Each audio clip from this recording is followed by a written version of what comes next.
సాటి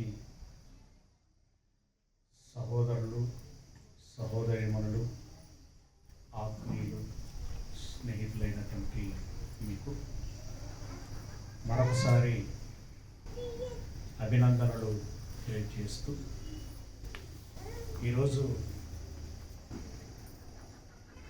ఒక చక్కని మన జీవితంలో మనకు తారసపడేటువంటి అత్యంత ప్రాముఖ్యమైనటువంటి విషయాన్ని తెలుసుకునేటువంటి ప్రయత్నం చేద్దాం. ప్రియమైనటువంటి దేవుని వల్ల లోకములో జీవించేటువంటి ప్రతి మనిషి కొన్ని భావోద్వేగాలని కలిగి ఉంటాడు. అందులో రకరకాలైనటువంటి భావోద్వేగాలు ఉంటే ఒక కేటగిరీలో చెప్పాలి అని అన్నప్పుడు అంతా బాగుంటే పొంగిపోతూ ఉంటారు, బాగా లేకపోతే కృంగిపోతూ ఉంటారు. రెండే వర్షం స్థాయిలు రకరకాలుగా ఉంటాయి. అతిగా పొంగిపోయినటువంటి వారు దెబ్బతినేటువంటి ప్రమాదం ఉంటుంది. అలాగే అతిగా కృంగిపోయేటువంటి వారు కూడా బలహీనపడి ప్రమాదంలోనికి వెళ్ళేటువంటి పరిస్థితి ఏర్పడుతుంది. కనుక భావోద్వేగాల నియంత్రణ అనేటువంటిది చాలా అవసరం. బాగున్నాము అని చెప్పి పొంగిపోకూడదు. అయ్యో పరిస్థితి బాగలేదు కదా అని చెప్పి అతిగా కృంగిపోకూడదు. నిగ్రహ శక్తిని పెంపొందించుకునేటువంటి ప్రయత్నం చేయాలి. కానీ మనిషి జీవితంలోనికి మరి ఇలాంటి పరిస్థితులు వస్తాయా అని అంటే ఊహించనటువంటి అద్భుతములు జరగచ్చు, ఊహించనటువంటి తీవ్రమైనటువంటి ప్రమాద నష్ట పరిణామాలు చోటు చేసుకోవచ్చు. ఇది ఒక వ్యక్తి సగటు వ్యక్తిలో చోటు చేసుకునేటువంటి విషయాలైతే ఇక క్రైస్తవులైనటువంటి వారిలో అతి ప్రాముఖ్యముగా మనం గమనించాల్సినటువంటి విషయం ఏంటంటే క్రైస్తవ జీవితంలో పొంగిపోయేటువంటి క్షణాలు కొన్ని ఉన్నా నిజమైనటువంటి క్రైస్తవ జీవితంలో కృంగిపోయేటువంటి సందర్భాలే ఎక్కువగా తారసపడుతూ ఉంటాయి. కానీ ఇవి ఎందుకు నా దగ్గరికి వచ్చాయి, నేనెందుకు వీటిని భరించాల్సినటువంటి పరిస్థితి ఏర్పడుతున్నది అని పూర్వాపరాలని ఆలోచించగలిగి అర్థం చేసుకోగలిగితే వాటిని ఎదుర్కొనేటువంటి మానసిక స్థైర్యం మనలో పెరుగుతుంది. వాటిని ఎదుర్కొనేటువంటి మానసిక స్థైర్యంతో అవసరమైతే పోరాటమే చేసి ఒక యుద్ధముగా కలియబడి గెలవగలిగితే అప్పుడు అందుకునేటువంటి విజయ ఫలము అనేటువంటిది సాటి మనుషులను మించిన మహోన్నతమైనటువంటి అద్భుతంగా, ఆనందంగా, పారవశ్యంగా ఉంటుంది. ఆ ఆనందము, ఆ సంతోష ఘడియను నీవు ఆస్వాదించినప్పుడు అనుకుంటావు, నాకు వచ్చిన సమస్య నా మంచికే వచ్చింది, అది రావటమే నాకు మంచిదైంది, అది రావటం మూలంగానే నేను ఆలోచించగలిగాను, అది రావటం మూలంగానే నాలో కసి వచ్చింది, ఆరాటం పెరిగింది, నేను పోరాటం చేయగలిగాను. ఈరోజు విజయాన్ని సాధించగలిగాను, దేవుడు అందించినటువంటి బహుమానాన్ని ఆస్వాదించగలుగుతున్నాను, ఆనందించగలుగుతున్నాను అని అనుకుంటాం. అయితే ఇది అర్థం కాకపోతే, ఈ ఆలోచనే చేయకపోతే, నేను దేవుణ్ణి నమ్ముకున్నాను, నమ్ముకున్నందుకు నాకేమొచ్చింది, కష్టాలే వచ్చాయి, దుఃఖాలే వచ్చాయి, నేను నమ్ముకొని తప్పు చేశానా అని మదన పడుతూ కృంగిపోయి నీరసించి బలహీన పడిపోయి అదే బలహీనమైనటువంటి మానసిక పరిస్థితులలో, అదే బలహీనమైనటువంటి విశ్వాసముతో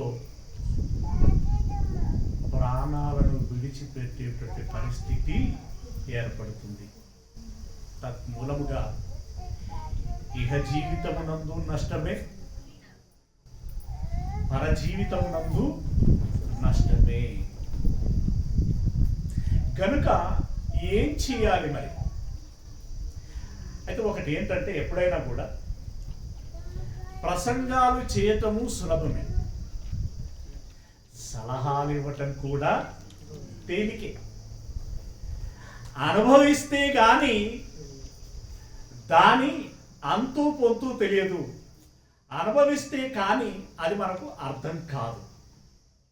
కనుక ఎవరికైనా సలహాలు ఇవ్వాలి అని అంటే, ఇలాంటి ప్రసంగాలు చేయాలంటే వాళ్ళకు ఏ అనుభవం ఉండాలి చెప్పండి? ఈ శోధన, ఈ కష్టము, ఈ దుఃఖము, ఈ వేదన, ఈ కృంగుబాటుకు దారి తీసేటువంటి సమస్యలు ఎన్నెన్ని ఏవేవైతే ఉంటాయో వాటన్నింటినీ అనుభవించిన వాడై ఉండాలి. అప్పుడే సరి అయినటువంటి సలహా ఇవ్వగలుగుతాడు. ప్రియమైనటువంటి దేవుని వారలారా, ఈరోజు గొప్ప గొప్ప భక్తులను గురించినటువంటి మాటలను మనం చెప్పుకుంటూ ఉంటాం. వారు భక్తులైనప్పటికీ వారు కూడా కృంగిపోయేటువంటి సమస్యలు వచ్చాయి. అసలు కృంగుబాటు అనేటువంటిది ఎప్పుడు వస్తుంది అంటే, ఇక నా నుండి కాదు, ఇవి నేను భరించలేను, ఇది నాకు ఎందుకు వచ్చింది అని తీవ్రంగా మానసికంగా కలిచివేయబడినప్పుడు ఆ సమస్యలు వస్తూ ఉంటాయి. ఇందులో ఒక భక్తుని మనం ఇప్పుడు జ్ఞాపకం చేసుకోవాలి. రోషము కలిగిన భక్తుడు అనగానే ఎవరు జ్ఞాపకం వస్తారు మనకి? ఏలియా. రోషము కలిగినటువంటి వాడు, దేవుని కోసం ఎంతటి ఛాలెంజ్కైనా సిద్ధపడగలిగేటువంటి వ్యక్తి. మరి అది నిరూపించుకున్నాడా అనంటే 100% నిరూపించుకున్నాడు. ఆహాబు ఎలిజబెతులనే సవాలు చేయగలిగాడు. అంతకంటే ముఖ్యంగా దేవునికి బదులుగా, సృష్టికర్తకు బదులుగా సృష్టమును పూజిస్తూ దాని పక్షముగా నిలబడినటువంటి ప్రవక్తలందరినీ ఛాలెంజ్ చేశాడు. మీరు నిరూపిస్తారా, నేను నిరూపించాలా? నిజమైనటువంటి సృష్టికర్త ఎవరు? సజీవుడైనటువంటి దేవుడు ఎవరు? సత్యమై ఉన్నటువంటి దేవుడు ఎవరు అని సవాలు చేసి నిరూపించి ప్రజలందరి చేత ఏలియా సేవించేటువంటి దేవుడే నిజమైన దేవుడు అని వారందరి చేత దేవుణ్ణి పొగిడేటట్లుగా చేశాడు. అంతా బాగుంది. ప్రవక్తలందరూ శిక్షించబడ్డారు, తెలిసిందే మీకు. అప్పుడు ఈ ప్రవక్తలకు కొమ్ము కాసేటువంటి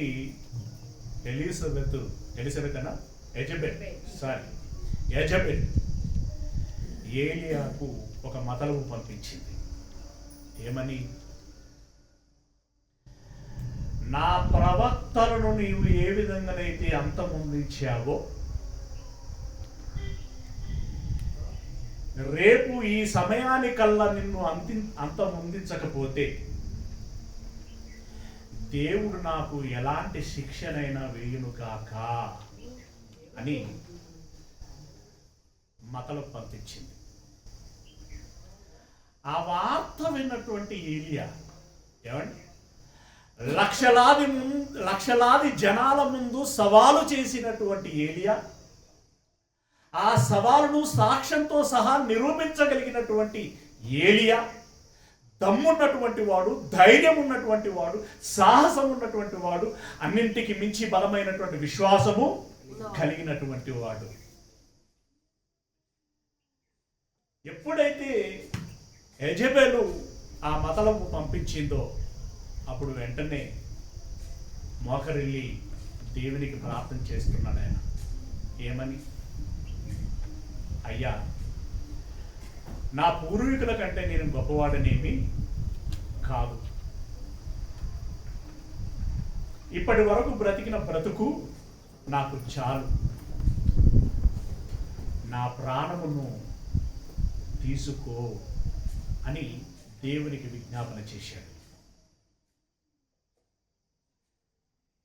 ఇంత చేసినటువంటి ఆయన యెజెబెలు ద్వారా వర్తమానము రాగానే నా ప్రాణమును తీసుకొమ్ము అని అనటానికి గల కారణం ఏంటండి? యెజెబెలు పంపించినటువంటి వార్తకు. ఎందుకంటే వారంతా క్రూరమైనటువంటి వారు, అన్యాయమైనటువంటి వారు, అకృత్యాలు చేసేటువంటి వారు. ఒక నాబోతు లాంటి సాధారణమైనటువంటి వ్యక్తిని అత్యంత భయంకరంగా చంపగలిగేటువంటి మనస్సు ఉన్నటువంటి వారు. మీరు నిజంగా చంపినా చంపుదురేమో అని అనుకొని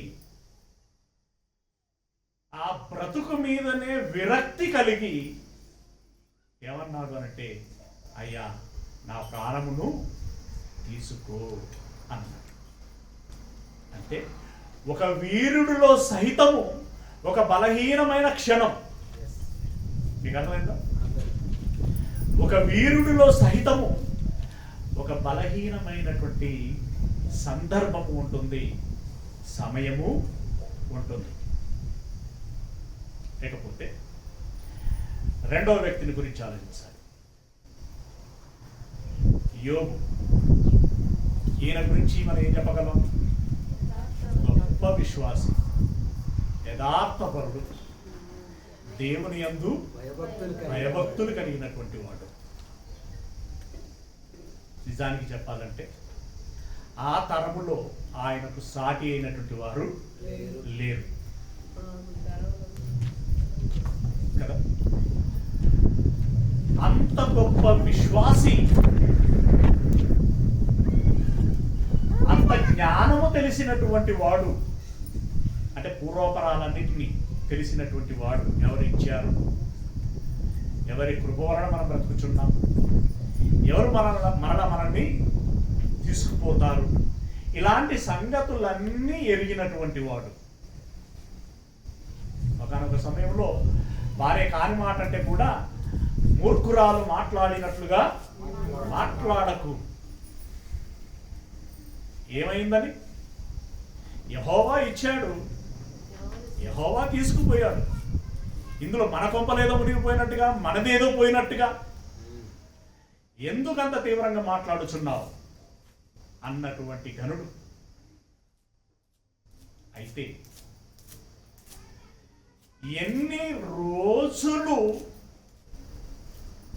ఈ ఆస్తిని కోల్పోయి, ఈ పశువులను కోల్పోయి, పనివారిని కోల్పోయి, ముఖ్యంగా కడుపున పుట్టినటువంటి పిల్లలను కోల్పోయి, శరీరానికి ఆయన ఎన్నడూ కాననటువంటి జబ్బు సోకిన వాడై పెంకులతో గోకుకుంటూ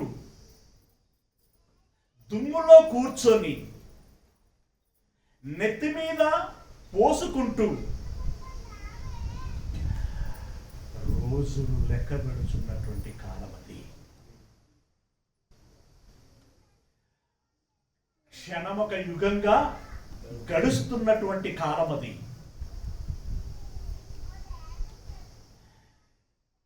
నిప్పు మీద లేదా పుండు మీద కారము చల్లినట్లుగా, లేదా నిప్పులో ఉప్పేసినట్లుగా తెలిసిన స్నేహితులు, బంధువులు, ఇంకా రకరకాలైనటువంటి వ్యక్తులు ఆయన యొద్దకు వచ్చి, నువ్వు పాపం చేశావు, నువ్వు పాపివి, అందుకే ఈరోజు నీకు ఈ గతి పట్టింది అని రకరకాలుగా మాట్లాడుచున్నప్పుడు అది ఒక రోజు కాదు, 2 రోజులు కాదు, ఆయనకు ఇవ్వబడినటువంటి ఆయుష్లో నేను అనుకుంటున్నాను బహుశా అర్ధ భాగము కంటే ఎక్కువై ఉంటుంది. ఆయన బ్రతికి ఒకవేళ 100 ఏళ్ళు బ్రతికాడు అనుకుంటే 50-60 సంవత్సరాలు ఆయన ఆ దుఃఖమును అనుభవించాల్సినటువంటి పరిస్థితి వచ్చింది. ఇది ఎన్నాళ్ళు అనేటువంటి ప్రశ్నకి సమాధానం లేదు అక్కడ. ఇదిగో ఫలాని రోజు వరకు ఇది తీరిపోతుంది అనేటువంటి ముగింపు సమీప దూరములో కనిపించటం లేదు. అలాంటి పరిస్థితుల్లో మనసంతా ఎలా ఉంటుందండి? గందరగోళంగా ఉంటుంది, ఆగంగా ఉంటుంది, అయోమయంగా ఉంటుంది. ఇదంతా ఒకటైతే అడిగిన వారికి చెప్పలేక అలసిపోయేటువంటి పరిస్థితి ఏర్పడుతుంది. మనకు తెలుసు కదా, ఏదైనా సంఘటన జరిగిందంటే ఇక అయితే అయింది, ఏదో అయిపోయిందిలే అని చెప్పేసి మనలో మనం అనుకొని ఒక తీర్మానం చేసుకొని సరే ఇక ఇంకొకసారిగా జరగకుండా చూసుకుందామని అనుకుంటా ఉంటాం. అయితే అవి అయిపోయినటువంటి దాన్ని మరలా వచ్చి వీళ్ళందరూ ఏం చేస్తూ ఉంటారు? జ్ఞాపకం చేస్తూ ఉంటారు. అంతే కదా, మరలా జ్ఞాపకం చేసి మనం చంపుకున్నటువంటి దానికి మరలా ప్రాణము పోస్తూ ఉంటారు. ఏమంటే అంటే మానిపోతున్నటువంటి ముందును కట్టెపుల్లో పెట్టి ఎలగించినట్టుగా మానిపోతుంది అని చెప్పేసి మనం ఒక ఆలోచనకు వచ్చాం కదా. మరి ఇప్పుడు గెలిగిస్తే అదే ఆలోచనతోటి అదే తీర్మానంతో ఉండగలమా అంటే ఉండలేదు. అయ్యో మళ్ళీ సమస్య, మళ్ళీ సమస్య, మళ్ళీ సమస్య. పిల్లరా, రోజులు కాదు, నెలలు కాదు, సంవత్సరాలు గడిచాయి. ఒక వ్యక్తి ఒక సమస్యతో ఇలా పోరాడుతూ ఉంటే వారి యొక్క మానసిక స్థితి ఎలా ఉంటుందో ఒకసారి ఆలోచించండి. దర్గా రాజన్న కుటుంబానికి చాలా అనుభవం నేను అనుకుంటున్నాను. ఇంత విశ్వాసం ఉన్నా, ఇంత ధైర్యము ఉన్నా,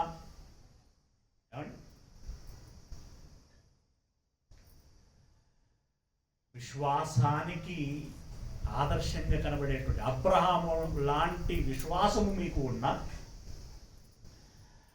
ఏలియా లాంటి రోషము మీకు ఉన్నా, దావీదు లాంటి ధైర్యం మీకు ఉన్నా, మీరు నిజాయితీగా చెప్పండి, ఇన్ని సంఘటనల కాలంలో ఎన్నిసార్లు దుఃఖం పెట్టుకుని ఉంటారు? ఎన్నిసార్లు ఏడ్చుంటారు? రాజన్న అయితే అన్న ఎందుకు మాకు ఇలా ఈ సమస్య చోటు చేసుకుంటున్నది? మేమేం తప్పు చేశాము? మేమేం అన్యాయం చేశాము? మేము దేవుడిని నమ్ముకొని భక్తిగానే ఉంటున్నాం కదా, తప్పులు చేయకుండానే ఉంటున్నాం కదా, అయినా మాకెందుకు ఈ కష్టాలు? బిడ్డను తలుసుకొని ఒకరోజు ఏడ్చారు, భార్యను తలుసుకొని ఒకరోజు ఏడ్చారు, తనను తానే తలుసుకొని ఇంకొక రోజు ఏడ్చారు, కుటుంబం అంతటినీ తలుచుకొని మరొక రోజు భార్య భర్తలు కలిసి ఏడ్చిన రోజులు ఉన్నాయి, విడివిడిగా ఏడ్చిన రోజులు ఉన్నాయి. అలాగే విజృంభణంగా కనబడుతున్నటువంటి కుమారన్న జీవితంలో చోటు చేసుకున్నటువంటి పరిణామాలు, ట్రాక్టర్ ఇన్సిడెంట్లో ఒక వ్యక్తి మరణించిన సమయం మొదలుకొని ఒకదాని తర్వాత ఒకటి దండగలు లక్షల రూపాయలు కట్టుకుంటా వస్తున్నటువంటి కాలం. 6-7 ఎకరాల భూమి ఉన్నదన్నట్టే కానీ నీరు పారించడానికి తావు లేదనేటువంటి పరిస్థితుల్లో బోరు వేయటానికి అణువును భూమంతా వడబోసి బోర్ల మీద బోర్లు వేసిన నీరు పడినటువంటి పరిస్థితుల్లో బోరుమని ఏడ్చేటువంటి పరిస్థితులు. అరే రమేష్ అన్నని తీసుకుపోయి ప్రార్థన చేయించినా కూడా బోరు పడలేదే, ఎంత బాధ ఉంటుంది.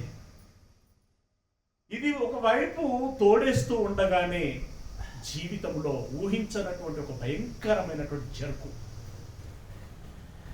పిడుగు కంటే ఎక్కువ పీడించేటువంటి సమస్య. నా భార్య, నా తల్లి, నా సర్వస్వం, నా ధైర్యం, నా తోడు అనుకున్నటువంటి జీవిత భాగస్వామి రోజుల వ్యవధిలోనే తన చెయ్యి పట్టుకుని నడిచినటువంటి తన భార్య తనను విడిచిపెట్టి వెళ్ళిపోయినటువంటి పరిస్థితి. కుమారుని ఎన్నిసార్లు ఏడ్చుంటాడు?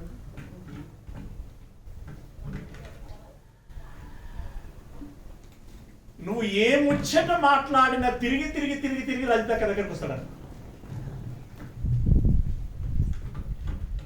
అంటే ఆమెను గురించినటువంటి ఆవేదన ఆయనలో ఎంత గూడు కట్టుకొని ఉంటుందండి. మరుద్దామన్నా మరవనటువంటి పరిస్థితి. మరి ఎన్ని రోజులు ఇప్పటికీ? ఎన్ని సంవత్సరాలు అయింది ఇప్పటికి? 5 సంవత్సరాలు. అంటే ఎన్ని నెలలు, ఎన్ని రోజులు? ఎన్ని రోజులు? ఒక రోజులో ఎన్నిసార్లు తలపోసుకుని ఉంటాడు?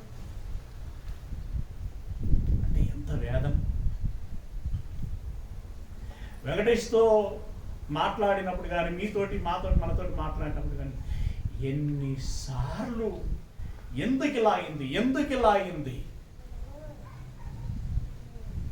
ముచ్చటపడి ఒక ఇల్లు కట్టుకొని ఇన్ని రోజులు ఇల్లు లేక రకరకాల కష్టాలు పడ్డాం, ఇక నుండైనా నెమ్మదిగా ఉందాం, ఇదిగో ఇలాంటి ఒక ఫ్లోర్ను పోసి దేవుని పరిచర్యను జరిగిద్దాము అనేటువంటి ఆలోచన. అన్న కళ్ళకి చెమ్మొచ్చింది. ఇప్పుడు మళ్ళీ అన్న ఏడుస్తుంది. ఈ ఏడుపుల్లో మీరు అర్థం చేసుకోగలిగితే మనకు తెలియకుండానే మన మనస్సు మరింత కృంగిపోతుంది, ఆరోగ్యము బలహీనపడుతుంది. ఈ బలహీనత బొక్కల మీద పడుతుంది, ఎముకలో ఉన్నటువంటి మజ్జ మీద పడుతుంది, తద్మూలంగా రక్తం చచ్చిపోతూ ఉంటుంది, లేదా ఉత్పత్తి తగ్గిపోతూ ఉంటుంది. అప్పుడు మనిషి నల్లబారుతాడు, బలహీనమవుతాడు. అప్పుడు మనం వచ్చి అంటాం, 6 నెలలకు 3 నెలలకు వచ్చి, ఏందన్నా అన్నం మొత్తం ఇలా అయిపోయిందన్నా, ఇంత వీక్ అయిపోయినవి ఏందన్నా, ఇంత నల్లగా అయిపోయినవి ఏందన్నా అంటే, అక్కడ నేను వీక్ అయినా నల్లగైనా అయితే నేను ఇప్పుడు బలపడాలి, ఈ రకమైన ఆలోచన రాదు.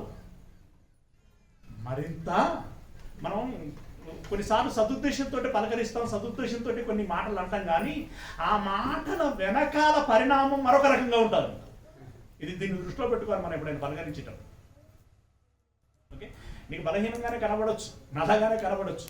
అంటే ఆయన ఉన్న సందర్భాన్ని బట్టి అప్పుడు ఏం మాట్లాడాలి, ఏం మాట్లాడకూడదు అనేటువంటిది మనం జాగ్రత్తగా గమనించుకోవాలి. అయితే ఇలా ఆలోచిస్తూ ఉన్నప్పుడు మరికొన్ని సందర్భాలు, మరికొన్ని సంఘటనలు, మరికొంతమంది మనుష్యులు వాటిని పదే జ్ఞాపకం చేస్తున్నప్పుడు మన మనిషి మరింతగా కృంగిపోతూ ఉంటాడు. యోబు గారి జీవితంలో అదే జరిగింది. ప్రియులారా, యోబు గారిని ఎందుకు ముందు పెడుతున్నాను, ఏలియాని ఎందుకు ముందు పెడుతున్నాను, మరొక భక్తుల్ని ఎందుకు ముందు పెడుతున్నాను అని అంటే, భక్తులమని మనం అనుకుంటున్నాం కాబట్టి, విశ్వాసులమని మనం అనుకుంటున్నాం కాబట్టి, నేను నమ్ముకున్నది గొప్ప దేవుణ్ణి అని మనం అనుకుంటున్నాం కాబట్టి, నిజమైనటువంటి దేవుణ్ణి అని మనం అనుకుంటున్నాం కాబట్టి, ఆయనను నమ్ముకున్నా కూడా మనకి ఈ సమస్యలు వస్తున్నాయి ఎందుకు అని అప్పుడప్పుడు ప్రశ్నలు, ఆవేదన మనలో కలుగుచున్నాయి కాబట్టి, అది మనకు తెలిస్తే మంచిది అనేటువంటి ఉద్దేశంతో మీకు ఈ మాటలు చెప్తున్నాను. నిజంగా కొన్నిసార్లు ఫోన్లలో అడిగినప్పుడు కానీ, ఎప్పుడైనా తారసపడినప్పుడు పెద్దగా సమయం ఉండదు అక్కడ, బట్ అడిగేస్తూ ఉంటారు. ఇంత వివరంగా చెప్పగలిగేటువంటి అవకాశం అక్కడ ఉండదు. అప్పుడు బాధేస్తూ ఉంటుంది. రెండవది ఎలా ఉంటుంది అని అంటే, సంఘానికి వెళితే ఏం ప్రయోజనం? దైవజనుడు ప్రార్థన చేసినా కూడా ఫలితం లేకపోతే ఏం ప్రయోజనం? నేను కూడా ఎన్నోసార్లు ప్రార్థన చేసుకున్నాను కదా, మరి దేవుడు వినటం లేదే, సమాధానం ఇవ్వటం లేదే, మరి ఎందుకు నాకు అనేటువంటి ఆవేదన, బాధ మనలో కలుగుతూ ఉంటుంది. ప్రియులారా, యోబు గారి మాటలను మరొకసారి ఆలోచించేటువంటి ప్రయత్నం చేసినట్టయితే, యోబు గ్రంథము 30వ అధ్యాయం 16వ వచనములో నుండి మనం చూడగలిగినట్లయితే, యోబు గ్రంథము 30వ అధ్యాయము 16వ వచనంలో నుండి, నా ఆత్మ నాలో కరిగిపోయి ఉన్నది, నా ఆత్మ నాలో కరిగిపోయి ఉన్నది. ఆపద్దినములు.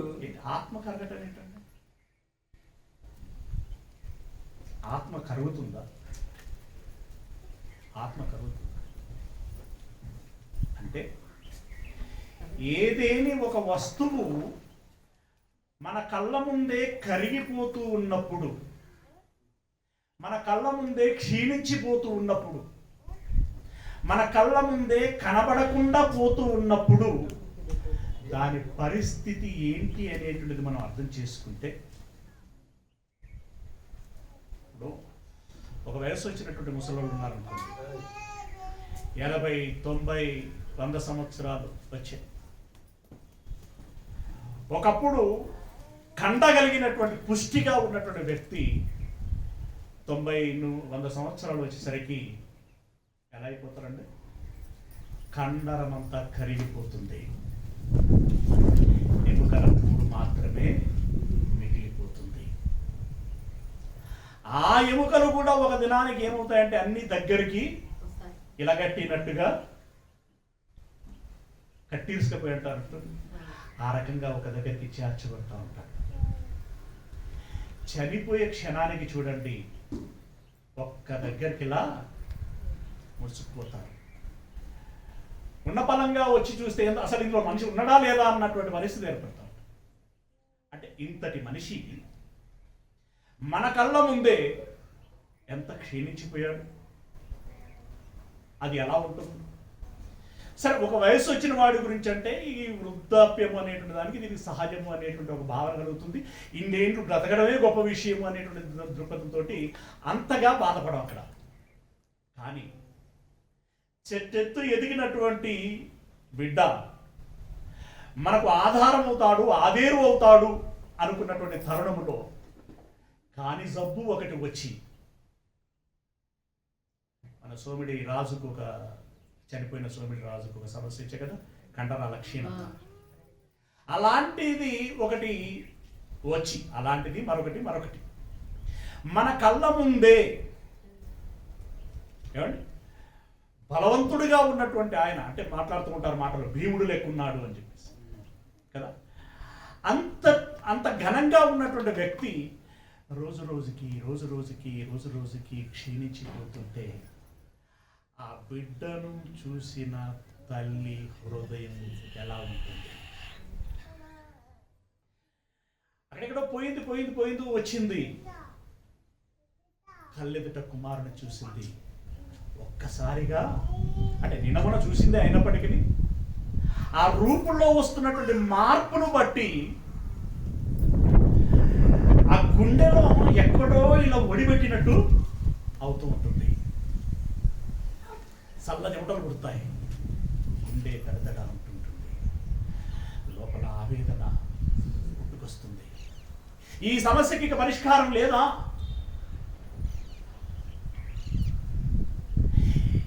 ఇక సమస్యకు పరిష్కారమే లేదు అన్నప్పుడు ఆవేదనకి అంతు పొంతు అనేటువంటిది ఉండదు. ఇలా ఇప్పుడు యోబును గురించినటువంటి సంగతులు మనం ఆలోచిస్తే, ఒకనాడు బహు గొప్పగా బ్రతికినటువంటి వాడు ఆయన. ఇప్పుడు లోకము దృష్టికి బ్రతికి చెడినటువంటి వాడు. వాళ్ళందరి ముందు అపహాస్యం చేయబడుతున్నాడు. అందరు హేళన చేస్తున్నారు, దెప్పి పొడుస్తున్నారు. ఏమయ్యా న్యాయాధిపతి, ఇక్కడ కూర్చున్నావు ఎందుకు, నువ్వు అక్కడ కూర్చోవాలి కదా అన్నాడు అనుకోండి, ఎలా ఉంటుంది? ఒకప్పుడు సింహాసనంలో కూర్చున్న వ్యక్తి ఆయన, ఈరోజు దారిలో దుమ్ములో కూర్చున్నాడు ఆయన. ఎలా ఉంటుంది? ఇప్పుడు అయిన గాయం కంటే ఈ మాటల గాయం ఎక్కువగా ఉంటుంది. అంటే ఇప్పుడు శారీరక గాయం, మానసిక గాయం, అన్ని గాయాలతో ఉన్నటువంటి ఆయనకి ఎలా అనిపిస్తుందంటే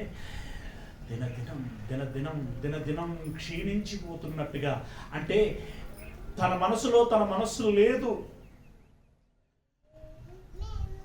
నేనేమైపోతున్నాను అనేది నాకే తెలియటం లేదు. ఆయన దగ్గర నుండి నాకు సమాధానము లేదు, ఎందుకు ఇలా జరిగింది అనేటువంటి దానికి జవాబు లేదు.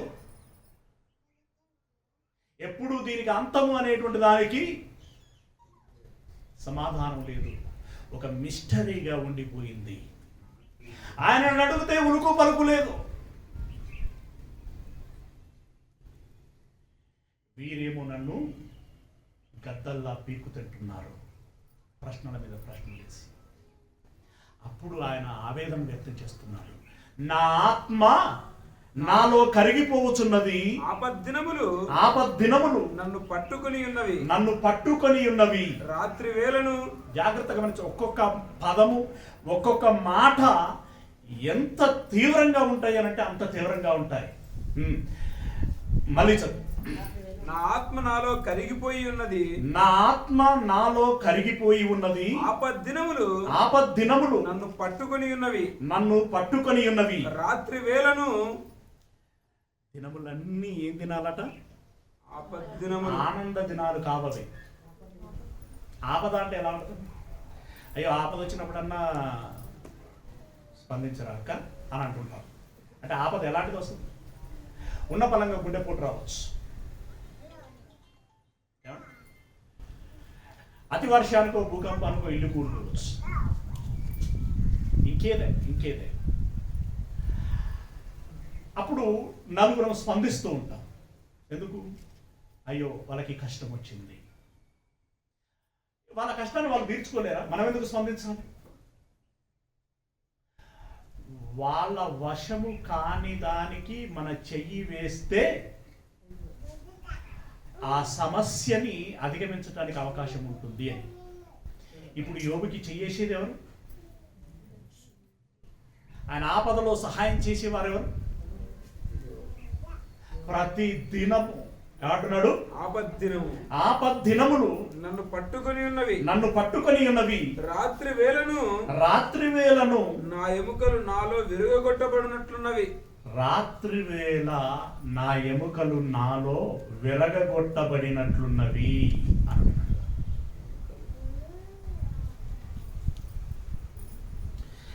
ఎవరైనా బాధతో అతిగా ఆలోచిస్తే గుండెపోటు వచ్చే అవకాశం ఉంటుందా? ఉంటుంది కదా.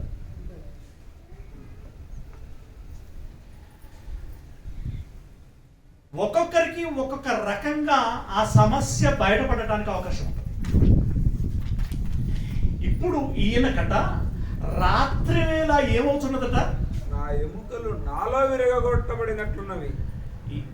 ఒక్క విరిగిపోతే ఎట్లా ఉంటుంది? కాలు తుంటెముక కానీ చెయ్యి కానీ ఏదైనా విరిగిపోతే ఏమంటే సమ్మగా ఉంటుందా, భరించలేనంత బాధగా ఉంటుందా? ఏమంటే విరగాల్సిన అవసరం లేదు.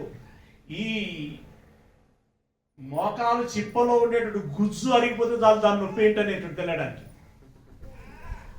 ఒకదానికి ఒకటి రాపిడి జరిగితే చాలు. కొంతమంది కూర్చొని కూడా అమ్మో అయ్యో అంటూ ఉంటారు. ఒక్కల నొప్పి తక్కువైనది కాదు, చాలా చాలా ఎక్కువగా ఉంటుంది, భరించలేనంతగా ఉంటుంది. అయితే ఈ నొప్పి ఆయనకు ఎప్పుడు వస్తుందట? రాత్రి వేళ. ఎందుకు? రాత్రి వేళ ఏకాంతంగా ఎక్కువగా ఆలోచిస్తున్నాడు ఆయన. ఏకాంతంలో ఎక్కువగా ఆలోచిస్తున్నాడు. ఏకాంతంలో ఎక్కువగా ఆలోచించడం మూలంగా బొక్కలు ఇరిగిపోతే ఎంత నొప్పి అయితే కలుగుతుందో అంత నొప్పి కలుగుతుంది. ఎక్కడ? నొప్పిలో, ఆ ఎముకలోనే. ఎందుకంటే అంత క్షీణించిపోతా ఉంటుంది కదా, బలహీన పడిపోతుంది కదా. ఆ బలహీనతలో ఆ ఎముకల నొప్పి తనకు కలుగుతున్నదట.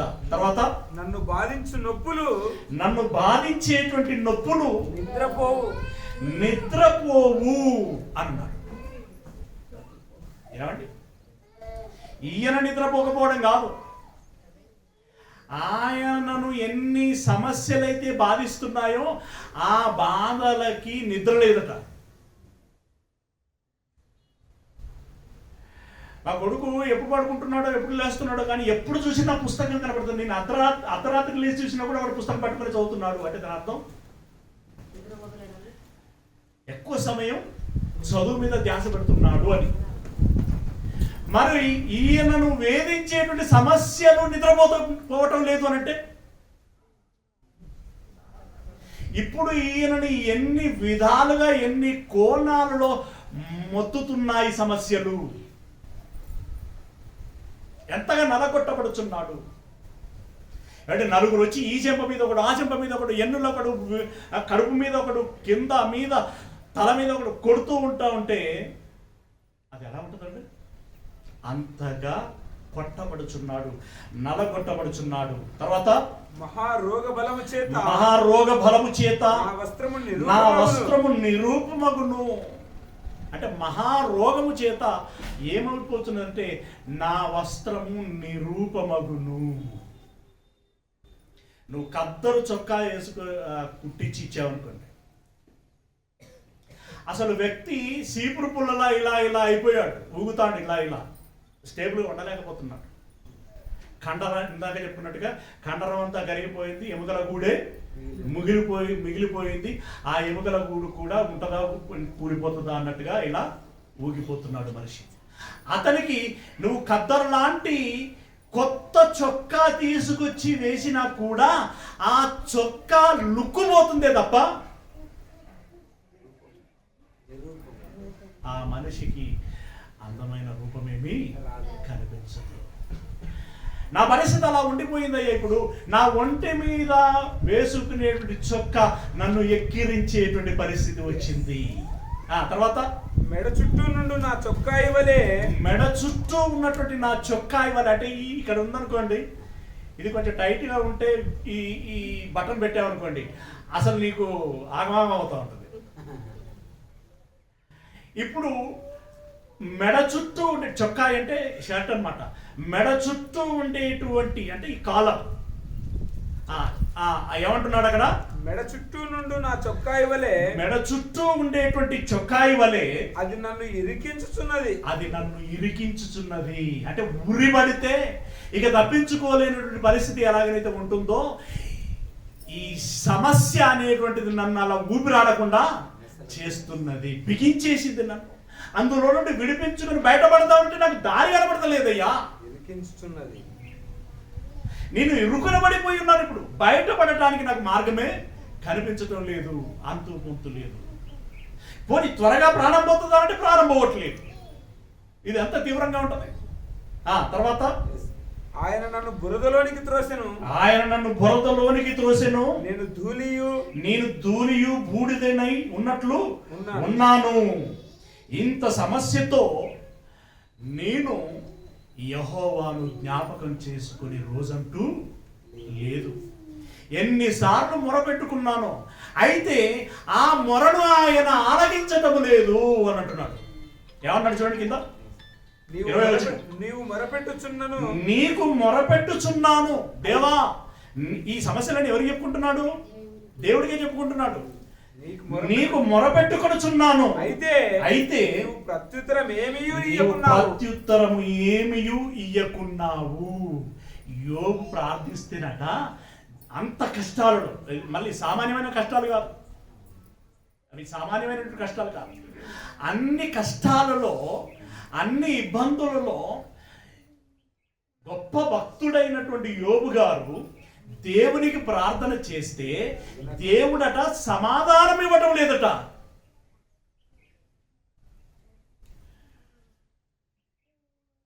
యోబు లాంటి వ్యక్తికే దేవుడు సమాధానం ఇవ్వకపోతే రమేష్ చేసేటువంటి ప్రార్థనకి సమాధానం దొరుకుతుందా?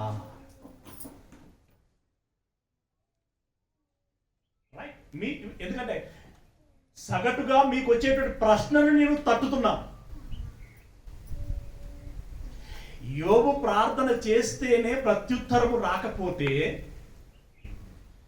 రాజన్న ప్రార్థన చేస్తేనో, కుమారన్న ప్రార్థన చేస్తేనో, వెంకటేష్ ప్రార్థన చేస్తేనో ప్రత్యుత్తరము వస్తుందా?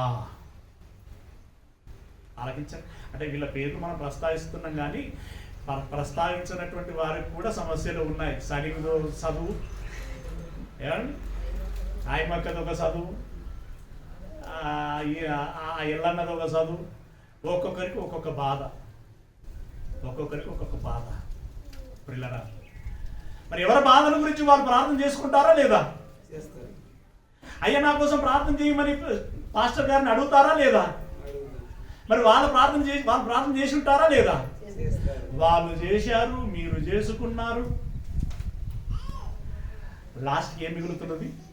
అసలు మనం చేసిన ప్రార్థనలన్నీ ఏమైతానై? మనలో భక్తి లేదా? మనలో విశ్వాసం లేదా? నాలోనంటే లేకపోయా, ఆ పాస్టర్ కూడా లేదా? ఆ పాస్టర్కి లేకపోతే ఆ పాస్టర్ దగ్గరికి మనం వెళ్ళి ఏ ప్రయోజనం? కదా, ప్రాక్టికాలిటీని చెప్తున్నాను నేను. అంటే మన నిజ జీవితంలో మనకు తారసపడేటువంటి యథార్థతనే చెప్తున్నాను నేను. అంతెందుకంటే పాస్టర్ గారి సమస్యకు పాస్టర్ ప్రార్థన చేసుకున్న సమాధానం దొరకని పరిస్థితి ఉంటుంది.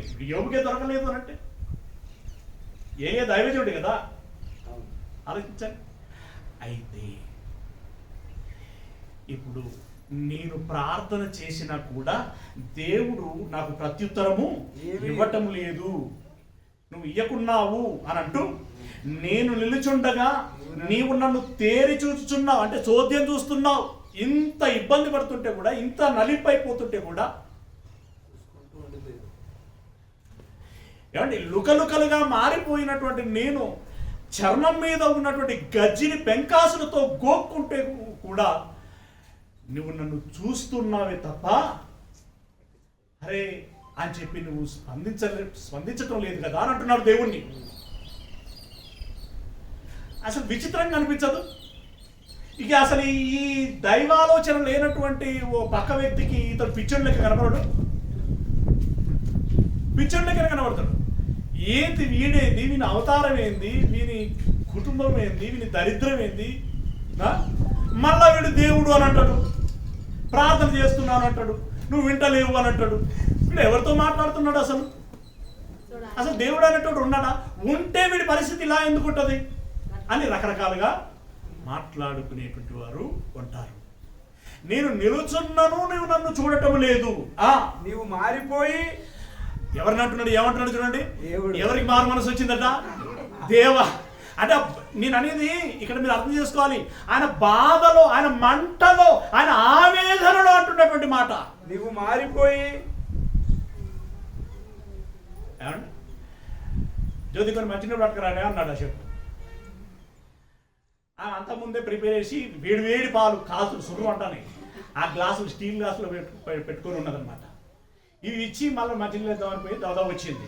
వీడేమో సగటు మంచినీళ్ళు వస్తానని వీడు అనుకున్నాడు. ఆ గ్లాస్ చేతిలో పెట్టింది. ఈ సలసల మసిలినటువంటి గ్లాస్ చేతిలో పడగానే ఈ వాడి భాష మీకు తెలిసింది అనుకుంటా. ఈ పిచ్చి మరి ఏం చేసినావే అంటే ఈ పిచ్చిదానా ఎందుకన్నావు, ఇంకా రకరకాల పదాలు భర్తగా మాట్లాడేటువంటి మాటలు ఉంటాయి. ఎందుకన్నావు, అరే ఎందుకంటున్నావు రా అని మనం పక్క నుండి అనటం చాలా తేలిక.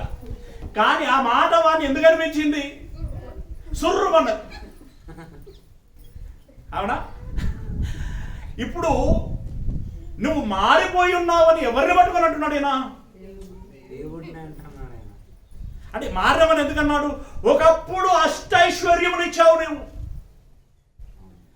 గొప్ప స్థితిలో ఉన్నాను నేను, నన్ను సమాజంలో ఘనపరిచావు, సుఖాన్నిచ్చావు, సౌఖ్యమునిచ్చావు, సంతానాన్నిచ్చావు. అప్పుడు అంతగా ఆశీర్వదించినటువంటి దేవా, ఇప్పుడు ఇంత దరిద్రత దాపురించినా కూడా నీకు వినిపించడం లేదా, కనిపించడం లేదా? నువ్వు మారిపోయావయ్యా అన్నా. ఆవేదన మరి ఆ బాధ. నేను అదే అంటాను, స్టార్టింగ్ లో చెప్పాను, అనుభవించేటోడికే తెలుస్తుంది ఆ బాధ. అట్లెట్లా అంటావు ఇట్లెట్లా అంటావు అని మనం కొన్ని అంటూ ఉంటాం, కానీ ఆ సమయం అలా ఉంటది. నువ్వు మారిపోయి ఉన్నావు. నా ఎడల కఠినుడవైతివి, నా ఎడల కఠినుడవైతివి, నీ బాహుబలము చేత, నీ బాహుబలము చేత నన్ను హింసించుచున్నావు. నీవు బలం ఉన్నదని చెప్పి బలహీనున్నైనటువంటి నన్ను ఇష్టం వచ్చినట్టుగా ఎరగా మరగా సాగలోడు బట్టలు తిన్నట్టుగా నువ్వు నన్ను ఉతుకుచున్నావు అని అంటున్నాడు ఆయన. బట్టలు ఎట్లా ఎట్లా ఉతుకుతారండి? ఈ రమాయణ దంచం అట్లా అయిపోయిందట ఆయన బాధ. అంటే ఇప్పుడు నాకు ప్రత్యుత్తరం ఇయ్యకున్నావు, నీవు మారిపోయి ఉన్నావు. ఇంతటి మాటలు యోబు మాట్లాడడానికి గల కారణం ఏంటండి? కృంగుబాటు, తీవ్రమైన కృంగుబాటు. ఇక ఇంకొక దైవజనుడి గురించి దృష్టికి తీసుకొస్తాం. ఇతడు ఎవరు అనంటే హామాను అనేటువంటి ఒక భక్తిహీనుడి కడుపులో పుట్టినటువంటి కుమారుల భక్తులైనటువంటి కుమారులలో హేమాను అనేటువంటి భక్తుడు రాసినటువంటి బాధాపూరితమైనటువంటి పాట. పాటలు ఆనంద పారవశ్యంలో పాడుతారు ఎంతేంటి, ఓకే, అలాగే దుఃఖములో పాడుతారు. ఈయన దుఃఖములో పాడుచున్నాడు. ఏమని పాడుచున్నాడు ఒకసారి చూడండి. కీర్తన గ్రంథం 88వ అధ్యాయం, కీర్తన గ్రంథం 88వ అధ్యాయం 2వ వచనం. అంటే మొదటి నుండి చదవండి, సందర్భం అర్థమవుతుంది. యెహోవా ఎవరు రాసిన గీతం అంటే ఇంట్రడక్షన్ ఏమైనా ఉన్నదా? చదువు గట్టి. యజ్రాహీయుడైన హేమాను రచించిన దైవ ధ్యానము. హేమాను రచించినటువంటి దైవ ధ్యానము, హేమాను గారు రాసినటువంటి ధ్యానము. కోరహు కుమారుల కీర్తన. అంటే హేమాను రచిస్తే దానికి స్వరకల్పన, సంగీతం ఇదంతా కూడా ఎవరిచ్చారట? కోరహు కుమారులు. ఇప్పుడు ఈయన పాడుతున్నాడు పాట. ఏమని వాడుతాడు చూడండి. యెహోవా నాకు రక్షణకర్తవగు దేవా, నాకు రక్షణకర్తవగు దేవా, రాత్రివేళ నేను నీ సన్నిధిని మొరపెట్టుచున్నాను. అంటే పగలు సరిపోలేదని రాత్రి వేళ కూడా మొరపెడుతున్నాడట. ఏమని? నా ప్రార్థన నీ సన్నిధిని చేరుగాక, నా మొర్రకు చెవి యొగ్గుము. నేను ఆపదలలో నిండి ఉన్నాను, నా ప్రాణము పాతాళమునకు సమీపించి ఉన్నది. మళ్ళీ ఈయన కూడా ఏంది? ఈయనేం చెప్పుకుంటున్నాడు? నేను చచ్చిపోతున్నానయ్యా అని అంటున్నాడు. అంతే. నా ప్రాణము పాతాళమునకు సమీపించి అంటే నేను చావు బతుకుల్లో ఉన్నాను. మనం అప్పుడప్పుడు కొందరి గురించి మాట్లాడుకుంటాం కదా, కష్టమే అండి ఇప్పుడు అప్పుడు అన్నట్టుగా నేను అన్నమాట. అంటే దాని అర్థం ఏంటి? కన్ఫర్మ్ అనమాట. ఇప్పుడు అప్పుడు ఏ పూటైనా పోవచ్చు. అలాంటి సిచ్యువేషన్ గురించి మాట్లాడుతున్నాడు ఆయన. నేను పాతాళమునకు సమీపించి ఉన్నాం, సమాధిలోనికి దిగువారిలో నేను ఒకనిగా ఎంచబడి తిని. ఇక చావటం ఖాయం. అందుకే ఇక వీడు చనిపోతాడు ఇప్పుడు అప్పుడు అన్నట్టు ఉన్నప్పుడు ఆ కుటుంబ పెద్దలు లేకపోతే కావలసినటువంటి వారు అంత్యక్రియలకి మరి డబ్బులు ఉన్నాయా అని ఆలోచించుకుంటూ ఉంటారు. కాల్ చేస్తారా? పూర్తి చేస్తాను. పూర్తి చేసుడైతే ఎక్కడ? కాల్ చేయడానికి అయితే కట్టెలు ఉన్నాయా? బ్రతికుండగానే ఈ ప్రిపరేషన్లో ఉంటూ ఉంటారు. ఇప్పుడు ఈయన బ్రతికే ఉన్నాడు, కానీ ఏం డిసైడ్ అయిపోతున్నాడు అనంటే ఇక నా చావు ఖాయమైపోయింది, అంచులో ఉన్నాను నేను. ఏమంటున్నాడు? సమాధిలోనికి దిగువారిలో నేను ఒకనిగా ఎంచబడి తిని. అంటే ఇక చచ్చిపోతాడు అనేటువంటి ఆ డెత్ సెంటెన్స్ ఏదైతే ఉంటుందో నాకు కూడా కన్ఫర్మ్ అయిపోయిందయ్యా. నేను త్రాణ లేని వాని వలె అయితిని. అంటే మీరు చూడండి, కొంతమందిని మనం వచ్చి పలకరిస్తాం, ఏదో చెప్పాలనుకుంటాడు కానీ ఏమి నోట్లో నుండి మాట రాదు, చెప్పలేకపోతున్నాడు. ఎందుకు చెప్పలేకపోతున్నాడు? అంత బలహీనమైపోయాడు, అంత నీరసమైపోయాడు. ఈ స్వరం కదలదిక. అంటే బలహీనత, ఆ క్షీణించిపోవటం అనేటువంటి దాన్నే అక్కడ ఏమంటున్నాడు? త్రాణ. ఏమన్నాడు? నేను త్రాణ లేని వాని వలె అయితిని. చచ్చిన వారిలో విడవబడిన వాడినైతిని. పోస్ట్ మార్టం చేసే కాడ శవాలన్నీ ఉంటాయి. ఇక డాక్టర్ గారు నాడి చూసి ఇక అయిపోయింది, పోస్ట్ మార్టం తీసుకెళ్ళండి అన్నప్పుడు పరిస్థితి ఎలా ఉంటుంది? చనిపోయాడు, పోస్ట్ మార్టము, ఈ రెండు పదాలు పడితే చాలు, భార్య కానీ తల్లికి కానీ పిల్లలకు కానీ ఒకసారి గొల్లు అంటారు కదా. ఈ క్షణాలు చూడండి, ఆయన ఏ క్షణాలను టచ్ చేస్తున్నాడో చూడండి. అంటే ఇక ఓరణ ఉన్నాడు, కొంచెం ఇలా అయితే ముగుతాడు అంతే, అట్లా ఉంది ఆయన పరిస్థితి. ఆ తర్వాత నేను సమాధిలో పడి ఉన్న హతులలో ఒకని వలె అయితిని. అంటే అయ్యా ఇక నా వాసము సమాధులలో వాసం చేస్తున్నట్టే అన్నాడు. అంటే సమాధుల సరసన నా సమాధి కూడా సిద్ధమైనట్టేనయ్యా అని అంటున్నాడు ఆయన. ఎంత బాధ ఉంటే, ఎంత కష్టం ఉంటే ఈ మాటలు ఆయన అంటాడండి. అంటే నేను చచ్చిన వారి కిందనే లెక్క, ఈ చివరి క్షణంలోనైనా అంటే కనీసం ఇక చనిపోతాడు అన్నప్పుడు మా అమ్మ మాతోటి ఏం చెప్తుందో, కొంతమందికి బంగారం గురించి ఏమైనా చెప్తుందా, డబ్బుల గురించి ఏమైనా చెప్తుందా అని కొందరు వెళ్తారు. ఇంకొందరైతే చివరగా నాకు ఏం చెప్పదలుచుకున్నది మా అమ్మ వినాలనేటువంటి ఒక ఉద్దేశంతో వెళుతున్నారు.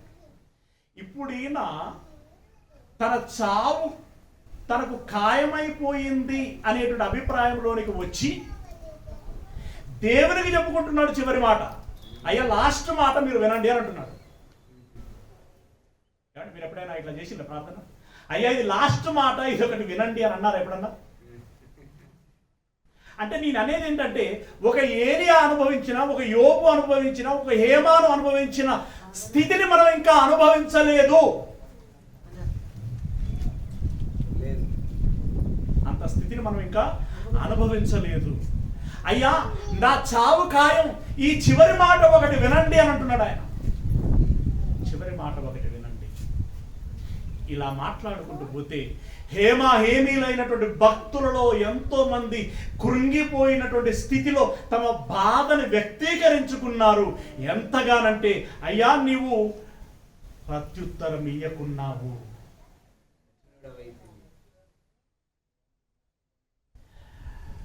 నేను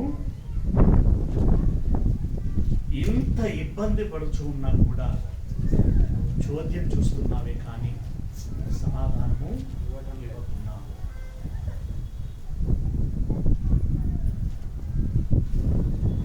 అయ్యా నువ్వు మారిపోయావు అని అన్నాడు ఆయన.